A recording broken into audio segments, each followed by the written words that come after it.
Bismillahirrahmanirrahim. Jalan-jalan naik kereta, tak tahu entah mau kemana. Pemirsa yang arif bijaksana, jawablah dengan gembira, salam dari saya. Assalamualaikum warahmatullahi wabarakatuh. Salam Om Swastiastu, Namo Buddhaya, salam kebajikan. Innal hamdalillah, nahmaduhu wa nasta'inuhu wa nastaghfiruh.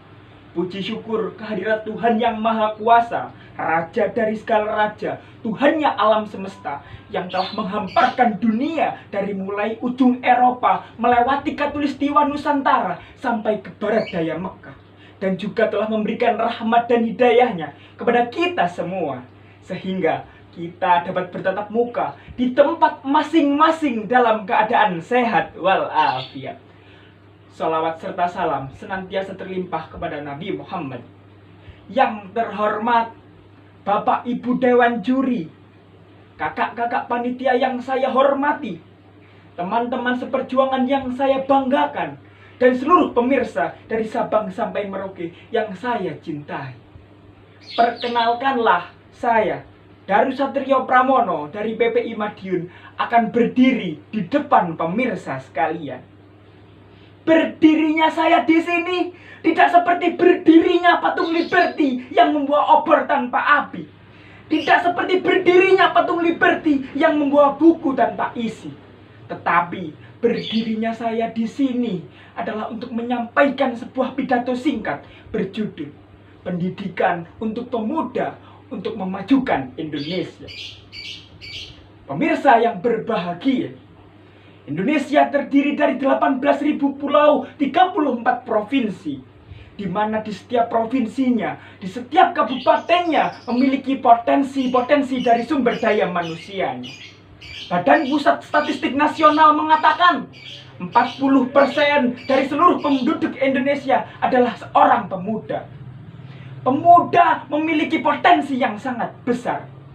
Ketika muda, visi kita masih kuat, berjalan masih cepat, penglihatan masih akurat, pemikiran masih cermat, kulit pun masih putih bersih mengkilat. Oleh karena itu, masa muda adalah masa yang paling tepat untuk selalu melakukan hal-hal yang bermanfaat. Contohnya adalah mengenyam pendidikan. Ada 3 aspek pendidikan yang harus dimiliki seorang pemuda untuk membuat Indonesia lebih maju. Yang pertama adalah pendidikan akademik. Nelson Mandela pernah mengatakan, senjata paling ampuh untuk merubah dunia adalah pendidikan.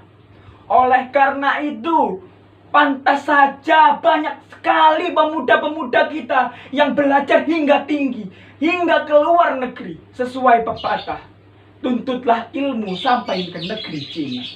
Tapi ingat teman-temanku, ingatlah saudara-saudaraku, ketika kita telah mengenyam pendidikan sampai negeri Cina, sampai negeri seberang, ambil ilmu sebanyak-banyaknya, lalu pulanglah teman-teman, pulanglah saudara-saudaraku. Bangunlah negeri kita tercinta ini, bangunlah Indonesia ini. Pendidikan yang kedua adalah pendidikan non-akademik. Tidak semua dari pemuda-pemuda Indonesia ini menyukai hitungan. Tidak semua dari pemuda-pemuda Indonesia menyukai huruf. Banyak juga yang bisa membuat Indonesia maju dengan karya-karyanya, dengan bakat-bakatnya yang lain. Kita bisa melihat ke belakang. Ada Hanifan dengan silatnya. Ada lalu Muhammad Zohri dengan larinya. Ada Kevin Gideon dengan smash kerasnya. Mereka membuat Indonesia lebih dikenal, menggancangkan dunia akan prestasi-prestasi mereka yang mengharumkan nama Indonesia. Kita juga bisa teman-teman, kembangkan bakat kita, kembangkan apa yang kita bisa, asah, latih, hingga kita menjadi yang ahli. Lalu kita mengharumkan Indonesia dengan yang kita bisa. Yang ketiga adalah pendidikan moral. Pendidikan moral adalah hal yang terpenting dari semua pendidikan. Untuk apa universitas tanpa integritas? Untuk apa institut tanpa attitude? Untuk apa gelar sarjana jika tidak berbudaya? Untuk apa gelar magister jika tidak berkarakter? Tidak ada gunanya teman-teman. Mereka hanya akan menjadi sampah-sampah masyarakat, sampah-sampah yang mengotori Indonesia, yang membuat Indonesia semakin buruk ke depannya. Apa jadinya? Indonesia akan semakin hancur. Indonesia akan dikalahkan oleh pemuda-pemudanya sendiri. Hancur karena pemuda-pemudanya sendiri jika tanpa moral di dalam jiwanya. Bagaimana kelanjutannya? Tanamkan moral pada diri kita sendiri. Pada diri kita sendiri.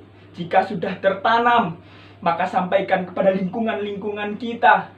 Ajarkan bagaimana moral dari mulai hal yang terkecil.